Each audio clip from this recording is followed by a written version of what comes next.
നമസ്കാരം. Doctor Shinoj Kumar, Life Line homoeopathy. ഇന്ന് ഞാൻ നിങ്ങളോട് ചർച്ച ചെയ്യാൻ പോകുന്ന വിഷയം എന്ന് പറഞ്ഞാൽ മൈഗ്രെയിൻ അഥവാ ചെന്നിക്കുത്ത്. എന്താണ് മൈഗ്രെയിൻ? മൈഗ്രെയിൻ എന്ന് പറഞ്ഞു കഴിഞ്ഞാൽ ഒരു യൂണിലാറ്ററൽ ഹെഡേക്ക് ആണ്.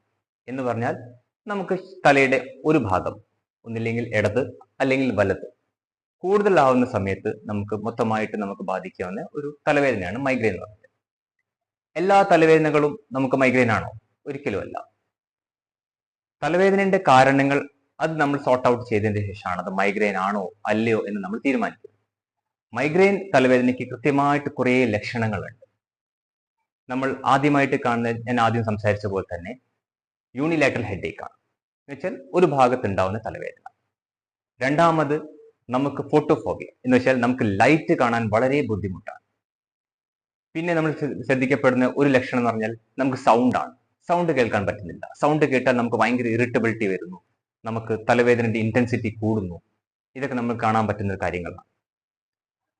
അപ്പോൾ നമുക്ക് എന്തുകൊണ്ടാണ് മൈഗ്രെയിൻ വരുന്നത്? മൈഗ്രെയിൻ വരാൻ പല കാരണങ്ങളുമുണ്ട്. കാര്യമായിട്ട് ശ്രദ്ധിക്കേണ്ടത്, എൻ്റെ അനുഭവത്തിൽ വെച്ച് പറയുകയാണെങ്കിൽ, കഴിഞ്ഞ 15 വർഷത്തിലെ അനുഭവം വെച്ച് പറയുകയാണെങ്കിൽ, മൈഗ്രെയിൻ കൂടുതൽ നമ്മൾ കാണുന്നത് ശരീരം ക്ഷീണിക്കുമ്പോഴാണ്, വീക്ക് ആകുമ്പോഴാണ്. എന്തുകൊണ്ട് നമുക്ക് ശരീരം വീക്ക് ആവുന്നു? അത് ഒന്നില്ലെങ്കിൽ വെള്ളത്തിന്റെ കുറവാവാം, നമുക്ക് ഭക്ഷണത്തിന്റെ കുറവാവാം, മൂന്നാമത് നമുക്ക് സ്ലീപ്പിന്റെ വ്യത്യാസങ്ങളാവാം.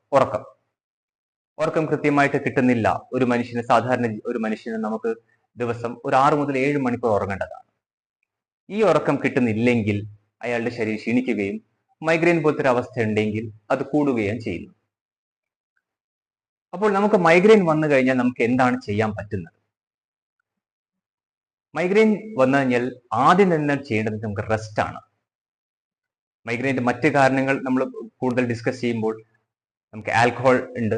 എന്ന് വെച്ചാൽ മദ്യപാനികൾ, കൂടുതൽ മദ്യം ഉപയോഗിക്കുന്ന ആൾക്കാരിൽ നമുക്ക് തലവേദന കാണുന്നുണ്ട്.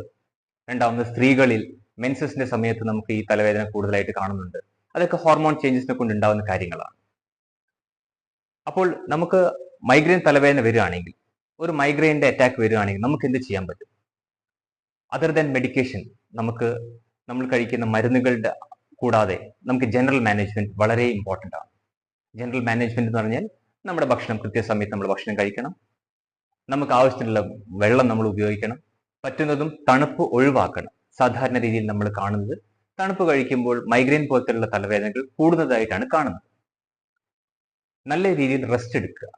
അത് കൂടുതൽ നമ്മൾ കാണുന്നത് എന്ന് പറഞ്ഞു കഴിഞ്ഞാൽ, ഒരാൾ ഒരു റൂമിൽ, അടച്ചിട്ട റൂമിൽ ലൈറ്റും സൗണ്ടും ഇല്ലാതെ കിടക്കുമ്പോഴാണ് അയാൾക്ക് കൂടുതലും ബുദ്ധിമുട്ട് ശമനം കിട്ടുന്നത്. സാധാരണ രീതിയിൽ പല ആൾക്കാരും വന്ന് പറയാറുണ്ട്, ഡോക്ടർ എനിക്ക് യാത്ര ചെയ്ത് കഴിഞ്ഞാൽ നമുക്ക് തലവേദന വരുന്നുണ്ട്, മൈഗ്രെയിൻ വരുന്നുണ്ട്. കൃത്യമായിട്ട് നമുക്ക് നോക്കിയാലറിയാം, യാത്ര ചെയ്യുമ്പോൾ നമ്മുടെ ശരീരം ക്ഷീണിക്കുകയാണ്, അതിനാൽ നമുക്ക് തലവേദന വരും, മൈഗ്രെയിനും വരും. നല്ലൊരു ഇനം ആൾക്കാരിൽ നമ്മൾ കാണുന്നത് വെച്ച് കഴിഞ്ഞാൽ, ഛർദ്ദിച്ചു കഴിഞ്ഞാൽ നമുക്ക് മൈഗ്രെയിൻ കുറച്ച് കുറവായിട്ട് കാണുന്നുണ്ട്. ഇതൊക്കെ സാധാരണ രീതിയിൽ നമ്മൾ കാണുന്ന കുറെ മൈഗ്രെയിൻ്റെ ലക്ഷണങ്ങളാണ്. അപ്പോൾ നമുക്ക് മൈഗ്രെയിൻ വന്നു കഴിഞ്ഞാൽ നിർബന്ധമായിട്ടും നമുക്ക് ചികിത്സ വേണം. നല്ലൊരു ശതമാനം രോഗികളിൽ നമുക്ക് മൈഗ്രെയിൻ പൂർണ്ണമായിട്ട് മാറ്റാൻ പറ്റുന്ന ഒരു അവസ്ഥ തന്നെയാണ്. അതിൽ സംശയങ്ങളൊന്നും വേണ്ട. എനിക്കറിയാം, ഈ മൈഗ്രെയിനെ പറ്റി നിങ്ങൾക്ക് ഇനി ഏറെ കുറെ സംശയങ്ങൾ ബാക്കി നിൽക്കുന്നുണ്ടാവും. ഈ സംശയ നിവാരണത്തിന് നിങ്ങൾക്ക് എന്നെ വാട്സപ്പിൽ ബന്ധപ്പെടുകയോ അഥവാ നേരിട്ട് എന്നെ ക്ലിനിക്കിൽ വന്ന് കാണാവുന്നതുമാണ്. ചെറിയ സംശയങ്ങൾ കമന്റ് ബോക്സിൽ നിങ്ങൾ കമന്റ് ചെയ്യാവുന്നതാണ്. ഞാൻ അതിന് ഉത്തരം തരുന്നതാണ്. അടുത്ത ആഴ്ച വീണ്ടും അടുത്തൊരു വീഡിയോ ആയിട്ട് പിന്നെയും കാണാം. നന്ദി, നമസ്കാരം.